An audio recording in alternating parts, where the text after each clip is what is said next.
nous avions déjà fait une vidéo d'une 720S, équipée celle-ci du Trackpack, vous avez la vidéo juste ici. Nous avions roulé avec, c'était exceptionnel, on commence à bien les connaître ces voitures. C'est pour ça que j'ai dit que c'est une hypercar maquillée en supercar. En termes de performance, en termes de sensation, c'est stratosphérique. C'est une des voitures les plus folles que l'on ait jamais conduit, au-delà d'une Aventador, au-delà d'une GT3 RS, au-delà de ce que vous voulez. Pour le prix, c'est une voiture exceptionnelle qui vont vous apporter des performances et des sensations exceptionnelles. En même temps, pas très difficile, avec un V8 de 720 chevaux, 770 Nm de couple et un poids total de 1400 kg, comment voulez-vous que ça ne vous plaque pas au siège et que le freinage ne vous découpille pas la nuque? C'est tout simplement des sensations de Lotus x10 que vous avez dans cette voiture-là. On les compare très souvent justement à des Lotus upgradés. Il n'est pas rare d'avoir des clients qui ont possédé et surtout roulé avec des Lotus Exige 430 Cup avant de passer sur des McLaren 570, 720S et autres.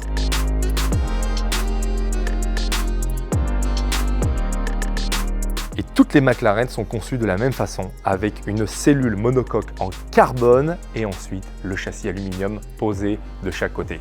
Ça permet d'avoir une structure type voiture de course et donc d'avoir des sensations de voiture de course. Le train avant est ultra précis, c'est un véritable scalpel. Vous avez un freinage ultra puissant, vous avez l'impression d'avoir tout simplement votre pied directement sur les plaquettes. Et au niveau de la poussée, du sentiment d'accélération, c'est stratosphérique. Et évidemment, l'autre point ultra important sur ces McLaren 720S, et d'ailleurs même dans toute la gamme, c'est bien l'aérodynamique. On le remarque très bien sur cette vue arrière. Tout est travaillé pour l'optimisation du flux d'air et permettre à la voiture un appui, mais aussi beaucoup moins de traînée, ce qui va lui permettre de fendre l'air.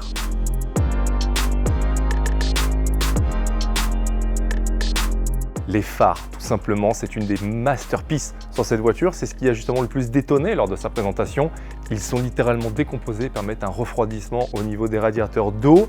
Et un des points les plus fabuleux sur cette McLaren, c'est bien les portes autoclaves qui permettent justement de ne pas avoir cette immense bouche que l'on retrouve habituellement sur une Aventador ou autre.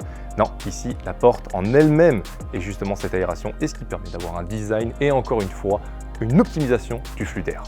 Et enfin, sur la fin de la voiture, on a l'immense spoiler qui fait toute la largeur. C'est la grosse différence avec la 650S, que nous avons d'ailleurs en stock actuellement. J'en ferai la review très prochainement. Vous verrez bien la différence entre les deux, puisque sur la 650S, il n'est qu'au milieu au niveau du moteur. Ici, il va d'aile en aile. Ça permet évidemment à la voiture d'avoir un appui aérodynamique conséquent, parce qu'en même temps, avec autant de chevaux et un poids si réduit, autant vous dire qu'il faut sacrément bien plaquer l'arrière de la voiture.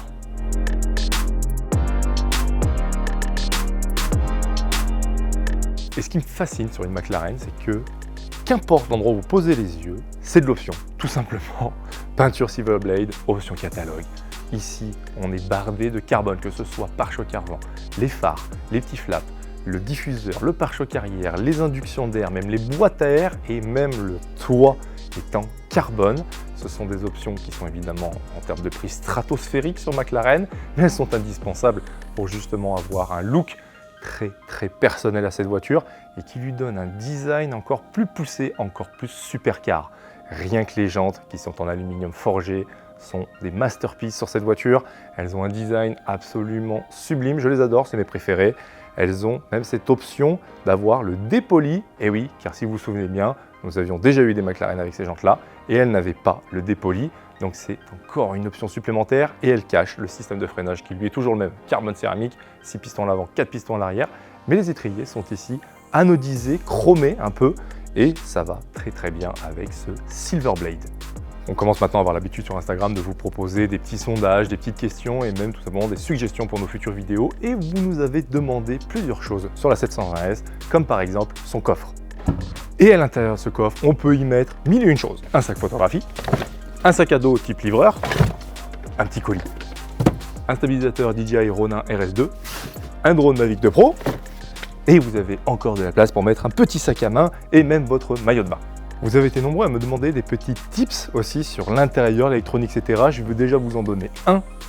Lorsque vous restez appuyé sur la poignée de la voiture, la vitre s'ouvre intégralement. On ne va évidemment pas se gêner de profiter de la cinématique d'ouverture des portes d'une McLaren. C'est toujours aussi beau. Et on ne s'installe pas à bord d'une McLaren, on s'y glisse et grâce à la découpe juste au-dessus de votre tête du toit, c'est d'une facilité déconcertante.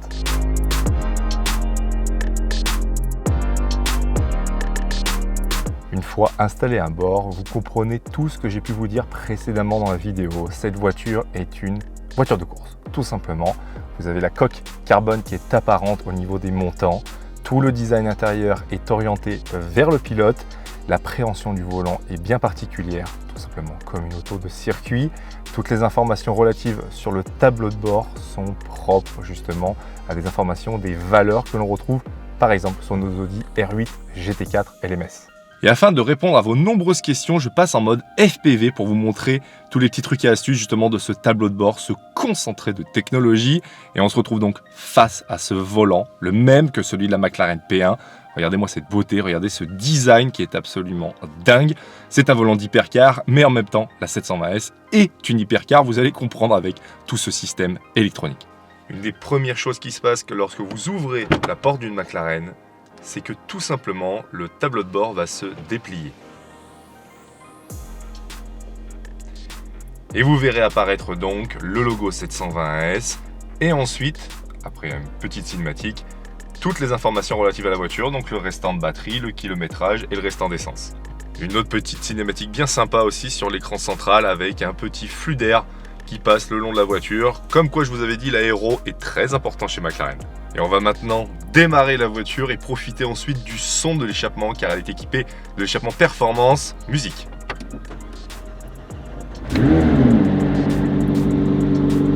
Déjà de l'intérieur, c'est relativement sonore. Maintenant que le costard est descendu, on peut un peu mieux profiter de ce magnifique tableau de bord propre au McLaren. C'est un design qui leur est vraiment identitaire. Vous avez votre contour au milieu, sur le côté toutes les options avec le Bluetooth, le téléphone, ensuite les messages que la voiture peut vous donner s'il y a un problème ou quoi que ce soit, et évidemment tout ce qui est odomètre, etc., etc. Et même en mode normal, on peut évidemment rabattre cet écran et n'avoir plus que les simples valeurs ici. Voilà, c'est tout aussi simple que ça. Chez McLaren, c'est pas bien compliqué, hop, et on peut remettre ensuite à sa guise son écran classique. Un autre petit détail cool, c'est que chez McLaren, les palettes sont fixes. J'entends par là qu'en fait, les deux sont solidaires, ce qui fait que lorsque vous en poussez une, vous voyez, l'autre bouge en face. Alors ça permet tout simplement à une main de faire un rétrogradage, par exemple si j'appuie sur la gauche de manière normale, mais si je veux même passer mon rapport, en fait, tout simplement, je peux pousser la palette. C'est un petit tips, ça c'est lorsque vous voulez conduire pépère. Bon, après en général, quand on conduit pépère, on se met en mode full automatique. Mais je sais qu'il y a des gens qui préfèrent garder la main sur les vitesses et donc vous pouvez d'une seule main passer ou rétrograder. La question qui est revenue le plus souvent, c'est aussi le boîtier de contrôle juste ici, qui vous permet tout simplement de paramétrer la voiture de A jusqu'à Z. Vous avez donc N-Link pour châssis, P pour power. Ce qui vous permet tout simplement de choisir à votre convenance si vous voulez le châssis extrêmement ferme ou en mode confort et en même temps par exemple la puissance en mode track, donc ce qui veut dire full puissance avec une réactivité à la pédale qui est complètement dingue. Mais tout cela ne fonctionne pas tant que vous n'avez pas appuyé sur ce bouton là, active. Maintenant par exemple nous sommes en mode confort. Tant que je n'étais pas activé, nous étions en mode normal, ce qui fait que la voiture est dans son pur comportement de base. Là en confort, on a une pédale accélérateur qui est très molle, ce qui veut dire que il n'y a pas une grosse réactivité au niveau moteur, ce qui fait que là, vous pouvez rouler de manière tout à fait normale sans vous faire peur sur la route ou quoi que ce soit. Ensuite, on va par exemple enclencher le mode sport.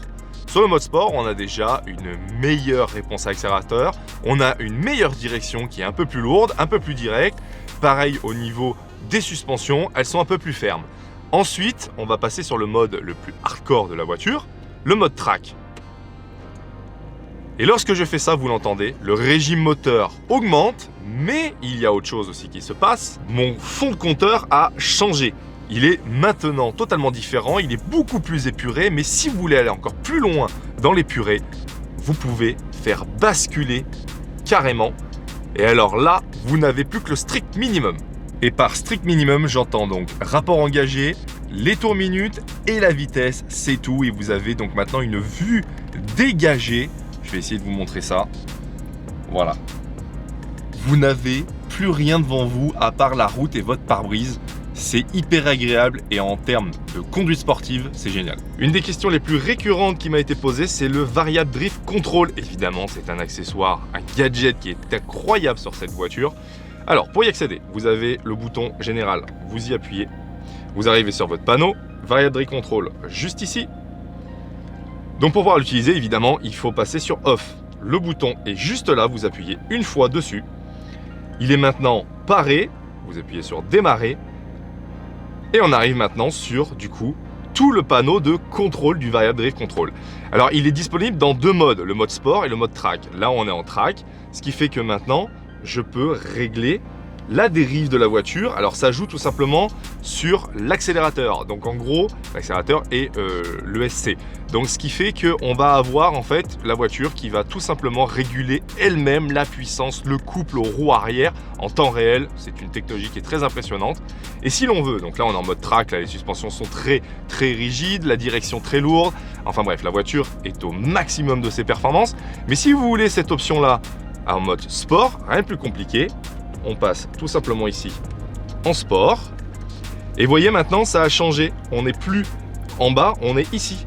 Donc du coup, vous pouvez toujours autant régler votre dérive, hein, ça c'est pas un problème. Mais sauf que les suspensions sont un petit peu plus souples, elles vont être plus permissives. Donc là, on peut l'utiliser un peu plus sur la route. Ce que je ne vous conseille pas, attention, j'ai pas dit ça. Et lorsque vous en avez marre, que vous voulez revenir en mode normal pour revenir sur un trajet à une allure plus raisonnable, vous appuyez tout simplement sur Active. Cela coupe absolument tout. Là, ils nous disent que le variable drive control n'est plus disponible, forcément. Je ne suis plus en sport ni en ESC désactivé et le tableau de bord est redevenu normal. Et en petit tips, maintenant, on va repasser en mode track. Le régime réaugmente, etc. La voiture est full prête pour l'attaque. Je vais couper la voiture. Elle est maintenant entièrement éteinte. Nous sommes revenus de base. Et lorsque vous redémarrez la voiture, elle va tout simplement mettre un coup de gaz beaucoup plus violent. Écoutez bien.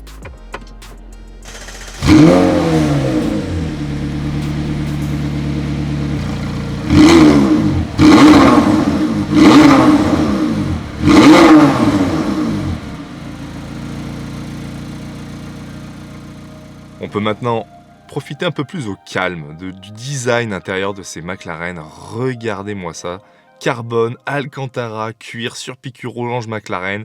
Le système évidemment Bauer & Wilkins qui a un design bien particulier. Regardez ces finitions, ça n'a plus rien à voir avec les premières versions des McLaren. Là on a vraiment quelque chose d'ultra qualitatif, ultra bien fini.